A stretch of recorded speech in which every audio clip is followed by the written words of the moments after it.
Bonjour tout le monde. Alors aujourd'hui, c'est un tutoriel pour apprendre à jouer aux jeux Azul. Donc plutôt que faire la vidéo comme d'habitude en filmant le jeu réel, on va utiliser un tutoriel vidéo qui existe déjà et que je vais commenter, qui est très pratique et qui permet vraiment d'apprendre au jeu très très vite. Donc sur cette vidéo, je me concentre uniquement sur les règles de Azul. Si vous savez déjà jouer, je vous invite plutôt à regarder les autres vidéos où on voit un peu les stratégies et les conseils pour gagner. Et vous pouvez bien sûr plutôt passer sur le site où on a fait voilà, tout un article complet avec toutes les stratégies et des exemples illustrés pour voir comment être meilleur à ce jeu et comment gagner à ce jeu. Alors les règles, c'est parti. Donc pour jouer à Azul, donc je vais vous lire en même temps le tutoriel et puis on va le commenter s'il y a besoin. Donc c'est un jeu où on a ce qu'on appelle d'un côté des fabriques, c'est ce que nous dit le tutoriel. On a des cercles ici qui sont des fabriques. Donc dans une partie à 2 joueurs, on va mettre 5 fabriques, 5 cercles. À 3 joueurs, on va en mettre 7 et à 4 joueurs, on va en mettre 9. Donc ici, c'est un tutoriel pour une partie à 3 joueurs, mais ça marche pour toutes les parties. Et donc nous avons 7 fabriques. Et sur ces fabriques, à chaque fois, on va mettre des tuiles ou des mosaïques, comme vous voulez, de couleurs différentes, de manière totalement aléatoire. Donc en réalité, vous les piochez dans le sac, vous mettez toutes les tuiles dans le sac, sauf celle-ci qui est particulière, qui va au milieu, le petit 1.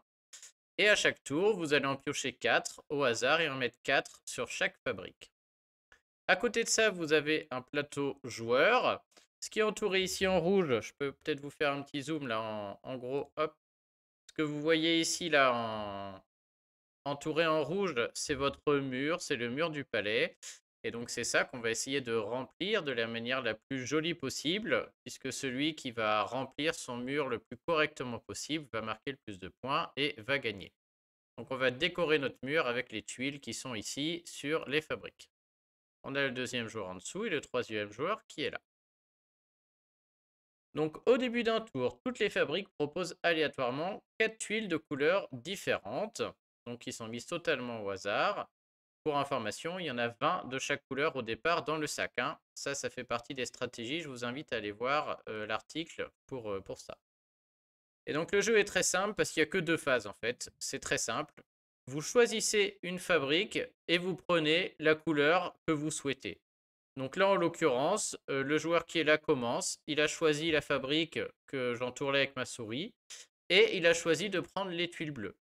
La première règle, c'est que si on ramasse une couleur, on est obligé de prendre toutes les tuiles de la couleur qui sont sur la fabrique.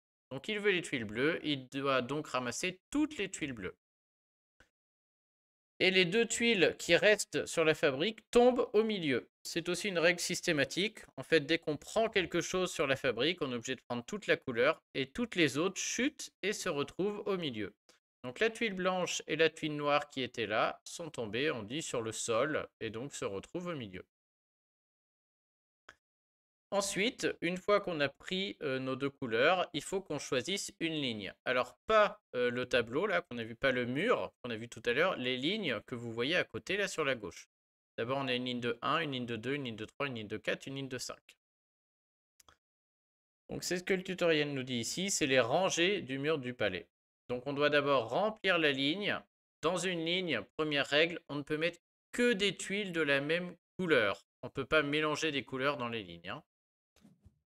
Donc là, par exemple, le joueur a choisi de mettre ses 2 tuiles bleues sur la ligne 4. Et donc, plus tard dans la partie, il va être obligé de remettre 2 autres tuiles bleues sur cette ligne 4 s'il veut remplir la ligne. C'est voilà, la seule manière de faire. On ne peut pas mélanger les couleurs. Et donc, comme dit le tutoriel, une fois qu'il aura complété cette ligne avec toutes les tuiles de la couleur bleue, il aura le droit à la fin du tour de mettre la mosaïque bleue sur la ligne du mur qui correspond, donc ici, là, ce que j'entoure avec ma souris. Une fois qu'il aura mis les 4 bleus ici, il pourra enfin mettre la mosaïque bleue ici et commencer à remplir le mur de son palais. Et donc c'est à peu près tout. Il se passe que ça pendant la partie. On choisit une des fabriques, on ramasse toutes les tuiles de la même couleur et on les place sur une ligne qui a de l'espace disponible pour les recevoir. Et ensuite, c'est au joueur suivant. Alors il y a quelques compléments, mais c'est la seule chose qu'on va faire à chaque tour. Donc le joueur 3 ici, il a choisi la fabrique qui était là, il a pris les noirs, donc il restait une bleue qui est tombée au milieu. Il prend les noirs et je crois qu'il va choisir voilà, de les poser directement sur la ligne 3 pour remplir la ligne 3. Donc pour l'instant, ça ne va pas encore sur le mur, c'est à la fin de la manche quand on aura ramassé toutes les tuiles. Donc c'est au joueur 1. Donc il nous explique un peu comment vont être comptés les points, là, comment on va marquer des points. Donc on va voir que quand on place des tuiles, on marque des points. Mais il y a aussi ce petit schéma qui est marqué là. Si on arrive à faire une ligne complète, ça rapporte 2 points. Si on arrive à faire une colonne complète, ça rapporte 7 points. Et si on arrive à poser 5 tuiles de la même couleur, c'est-à-dire, par exemple, si je mets une bleue sur la ligne 5, une bleue sur la ligne 4, une bleue sur la ligne 3, une bleue sur la ligne 2, une bleue sur la ligne 1, je peux marquer 10 points. Alors là, je vous invite à aller voir les stratégies. On avait vu que poser 5 tuiles de la même couleur, c'est pas une bonne idée pour gagner à Azul, hein. Il faut se focaliser sur les colonnes une par une. En tout cas, voilà au niveau du décompte des points. Alors, nous, qu'est-ce qu'on va faire? On va ramasser les tuiles bleues de la fabrique positionnées à 7 heures. Donc, on va regarder un peu. Ici, on va ramasser ces 2 tuiles bleues dans cette fabrique. C'est-à-dire que la blanche et la rouge vont tomber au milieu et qu'on va se retrouver avec 2 tuiles à placer. On a le choix, on peut les mettre soit sur n'importe quelle ligne, elles sont toutes vides. On va les mettre sur la ligne 2, comme ça notre ligne 2, elle est remplie. Et on n'en parle plus, on va remplir un peu notre mur avec ça. Donc là, le tutoriel nous le dit, vous le voyez bien, hein. Poser ici, c'est facile, il faut qu'une seule tuile. Par contre, pour remplir la 5e ligne, c'est plus difficile, il faut 5 tuiles de la même couleur. Et donc souvent, ça se fait en plusieurs tours, hein. Donc on va confirmer ça. Le joueur ici ensuite reprend ses 2 bleus. Il va sûrement vouloir, voilà, il a complété sa ligne 4. Ça tombe au milieu. Lui, il vide cette fabrique et il pose ses 2 bleus ici. Il est content, il a rempli sa ligne. Et donc on arrive à un aspect intéressant du jeu. Il nous dit là. On peut prendre les tuiles des fabriques, ce qu'on vient de faire là, des petits ronds. Mais à tout moment, on a aussi le droit de prendre les tuiles du sol de l'usine, c'est-à-dire celles qui sont tombées par terre. Et bien sûr avec la même règle, c'est-à-dire que si je choisis de prendre les blancs ici, là, les blancs et bleu ciel, eh ben, je vais devoir toutes les prendre. Et une règle supplémentaire, c'est qu'à chaque fois, le petit jeton 1, c'est le jeton premier joueur, est sur le sol. Et donc le premier qui ramasse des choses sur le sol est obligé de prendre ce jeton premier joueur. Ce jeton premier joueur, comme on ne peut pas le placer dans les lignes, il va aller ici, dans la ligne du bas qu'on n'a pas encore vu, qui donne des points négatifs. C'est-à-dire que soit le jeton premier joueur, soit des tuiles qu'on ne peut pas placer, soit des tuiles qu'on ne veut pas placer, on peut les mettre dans cette ligne du bas un peu poubelle, mais en contrepartie, ça fait des points négatifs, hein. -1 sur les 2 premières, puis -2, puis -3 à la fin. Donc là encore dans les stratégies, on avait vu que le jeton premier joueur est très important, il faut se jeter dessus, donc il ne faut pas hésiter à le prendre. Donc là, je crois que le jeu va nous dire de prendre les 4 tuiles blanches, ça nous intéresse, on peut remplir directement la ligne 4, et on va voir que le jeton premier joueur, voilà, vient automatiquement ici. Donc le jeton premier joueur ne peut être placé nulle part, il se retrouve sur ce qu'ils appellent le plancher. Chaque emplacement est surmonté d'une valeur négative qui commence par -1 et ça va jusqu'à -3 à la fin. Les tuiles qu'on prend dans l'usine mais qu'on ne peut pas placer sur une ligne vont tomber sur le plancher et les valeurs négatives vont s'additionner. Donc les 4 tuiles blanches, on va les mettre ici pour remplir notre ligne. Et puis on va jouer comme ça jusqu'à ce que toutes les tuiles soient prises. C'est-à-dire qu'on va être obligé de tout vider, hein. Donc lui il prend une jaune. C'est à nous. On va prendre les 3 noirs sur le sol qui nous intéressent bien. Hop, on va remplir notre ligne 3 du coup, hein. Ça évitera d'en jeter. Ensuite, il y a les 2 rouges qui vont aller là. Lui prend une jaune. Une rouge finalement. À notre tour à nouveau. La manche est presque finie, hein. On voit qu'il n'y a plus beaucoup de tuiles. Donc nous, on va aller prendre la tuile jaune pour aller remplir notre première ligne. On a une très belle première manche ici. Et donc ça va jusqu'au bout, hein, jusqu'à ce qu'il n'y ait plus rien. Donc quand il n'y a plus rien, c'est la fin de la manche et c'est l'heure de marquer les points. On va enlever les lignes complètes. Donc on va commencer par ce joueur. Donc lui, il a complété cette première ligne et donc on va la vider et on va mettre une tuile de la même couleur sur son mur. Il a réussi à remplir son mur. Donc toutes les tuiles ont été prises, c'est la phase du carrelage mural, hein. Donc seulement les lignes complètes vont être positionnées sur le mur, c'est très important. Les lignes incomplètes vont rester là et c'est au tour d'après où on devra continuer à les compléter. Donc sa première ligne était complète, la tuile blanche est positionnée sur le mur et le fait de poser une tuile, ça vaut 1 point. Sa deuxième ligne est complète, donc il place la rouge, ça vaut 1 point aussi. La jaune, il ne va rien poser, il doit les garder pour le tour d'après. La troisième ligne est incomplète, aucune tuile n'est positionnée sur le mur, on garde les jaunes. Et la quatrième ligne était complète avec 4 bleus, donc on met la tuile bleue et il gagne 1 point aussi. Je pense que jusque-là, tout va bien. Maintenant, c'est au joueur vert, donc celui-ci là, de compter ses points. Et donc, on va voir un aspect dans Azul qui est important. Donc, il va mettre sa tuile jaune, puis il va mettre une bleue, il va mettre une noire, et ce sera tout, il va garder ça. Je vous ai dit que placer une tuile, ça vaut 1 point. Mais il y a un autre, c'est le dernier aspect. Placer une tuile à côté d'une autre, du coup, ça vaut 2 points. Donc, on va le voir ici. Il place celle-ci 1 point. Et comme la bleue vient se mettre à côté de la jaune, la bleue vaut 2 points. Et donc, c'est cet aspect-là qui est intéressant dans Azul. Il faut réussir à placer des tuiles les unes à côté des autres pour faire des combos.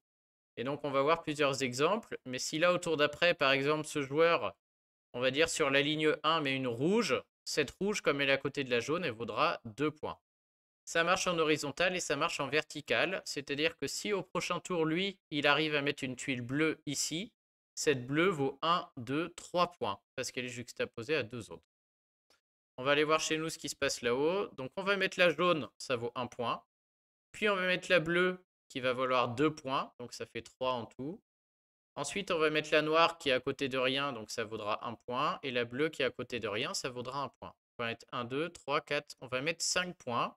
Et il ne faut pas oublier que nous, on a un point négatif avec le jeton premier joueur. Donc on va arriver à 4. Donc 1 point pour la jaune. Plus 2 points pour la bleue. Tu dis, voilà. C'est 2 points car la tuile bleue est adjacente à une autre tuile. Donc les deux tuiles comptent dans le score. La ligne 3, 1 point. Et la ligne 4, 1 point.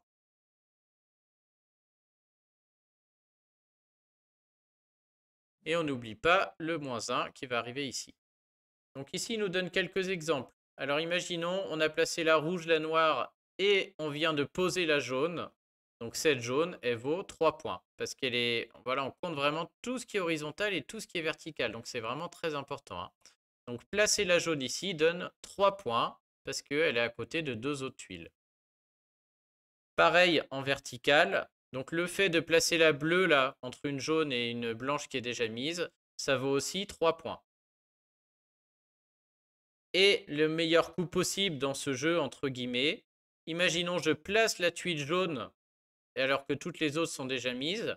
Ça veut dire qu'au niveau vertical, elle vaut 3 points et au niveau horizontal, elle vaut 4 points. Et donc le fait de placer cette tuile jaune, ça vaut 7 points. Donc c'est vraiment voilà, un aspect très important qui est un peu dur au début à calculer, hein. On va essayer de placer les tuiles, mais vraiment de les placer une par une pour qu'elles soient juxtaposées et qu'on décuple les points marqués à chaque fois. Et donc il nous dit, vous vous souvenez de la tuile premier joueur qui était tombée sur le plancher, celle-là elle vaut -1. Et donc on voit que je suis à 4 points à la fin de cette première manche. Et donc pour la manche suivante, surtout, on ne remet aucune tuile dans le sac. C'est-à-dire que toutes les tuiles qu'on a utilisées, qu'on a enlevées, on les laisse de côté. Et on met des nouvelles tuiles du sac sur les fabriques, 4 comme tout à l'heure. Ça, c'est important puisqu'on avait vu dans les stratégies que plus la partie avance et plus quand on est un bon joueur, on peut essayer de calculer combien il reste de tuiles de chaque couleur avec des petites astuces. Je vous invite à lire l'article pour savoir comment calculer facilement. Donc on recommence et le premier joueur, c'est celui qui avait du coup pris le jeton premier joueur. Donc là, c'est nous. Et donc on recommence. Donc là, on voit par exemple 3 tuiles rouges ici qui sont intéressantes. On va les prendre. Qui veut qu'on la prenne. Et on peut les placer par exemple sur la ligne 3. Mais c'est pas très intéressant parce que le rouge est vraiment très loin. On préférait mettre peut-être 3 bleus par ici pour que ce soit collé. Donc là, il suggère de les mettre sur la 5e ligne pour viser une colonne. Effectivement, là, ça peut être une bonne idée. On est bien parti dans la colonne. Il y a beaucoup de rouge. Donc on va les mettre ici. On va commencer cette 5e ligne. Donc lui prend un jaune. Je vous rappelle que tout le reste tombe au milieu, hein. Il complète sa 3e ligne qu'il n'avait pas pu compléter. Donc c'est bien qu'il le fasse. Et celui-ci va prendre 3 rouges. Il complète sa 4e ligne qu'il avait laissée en stand-by. Donc c'est à nous. Il nous suggère de prendre les 2 tuiles blanches qui sont à 7 heures.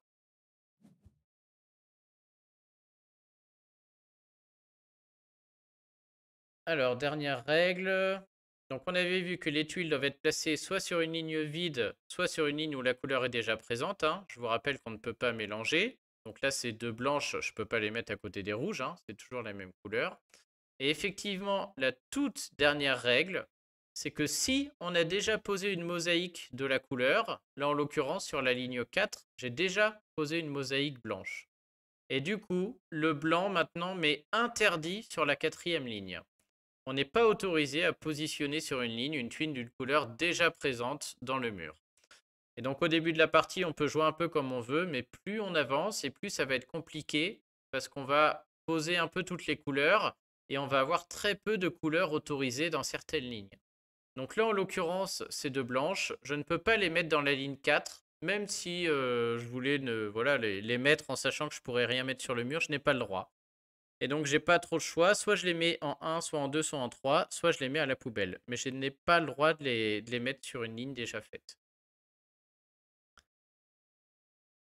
Donc, la ligne 5 n'est pas éligible car il y a du rouge. La ligne 4 n'est pas éligible car on a déjà posé cette couleur. Et donc, on va les mettre en ligne 2. Puisque là, c'est très bien, hein, ça va faire 3 points ici. Voire même un peu plus si j'arrive à trouver la bleue. Pour la petite information, les points, on les compte de bas en haut. C'est-à-dire on fait d'abord la ligne 1, puis la ligne 2, puis la ligne 3, puis la ligne 4, puis la ligne 5, puis les points négatifs. Ça veut dire ici, pour les plus techniques, là, que si j'arrive à mettre une bleue en ligne 1, je serais très content parce que j'aurai d'abord la bleue qui vaut 2 points. Et ensuite, cette blanche, elle ferait un combo avec la bleue qui a été posée avant. Donc voilà. Donc, quand est-ce que la partie se termine? Parce que là, on a fait toutes les règles, hein. La partie se termine, on finit toujours les manches. Elle se termine quand quelqu'un a fait une ligne complète. Donc, quand quelqu'un a complété une rangée de 5, on termine quand même la manche, c'est-à-dire qu'on va prendre toutes les tuiles jusqu'à ce qu'il n'y en ait plus. Mais une fois que tout le monde aura pris les tuiles, on ne va plus en remettre sur les fabriques, on va compter les points et ça s'arrêtera là. Et c'est tout, donc le tutoriel s'arrête ici. Là, pareil, je vais m'arrêter aussi ici. Si vous avez des questions, je suis disponible en commentaire. Si vous découvrez le jeu sur la chaîne YouTube, il y a 2-3 vidéos où je me filme en jouant et puis je vous montre comment jouer. Et si vous êtes déjà un joueur aguerri, il y a une vidéo avec des grosses astuces pour les bons joueurs sur la chaîne YouTube. Mais surtout, je vous invite surtout à lire l'article sur le site là où j'ai vraiment détaillé toutes les stratégies, hein. Donc voilà pour le jeu d'Azul. Donc si je continue un peu, bah là la suivante, elle peut soit prendre des tuiles d'une fabrique, soit reprendre au milieu, et dans ce cas, elle aura le jeton premier joueur. Et puis on continue comme ça. Donc j'espère que c'est clair pour vous. Je vous rappelle les règles importantes. On ne met jamais 2 couleurs sur une même ligne, ce n'est pas possible. On n'a pas le droit de mettre une couleur sur une ligne qu'on a déjà placée sur le mur là-bas, hein. Et on est obligé de prendre toutes les tuiles, et c'est seulement une fois que tout le monde a tout pris qu'on va compter les points.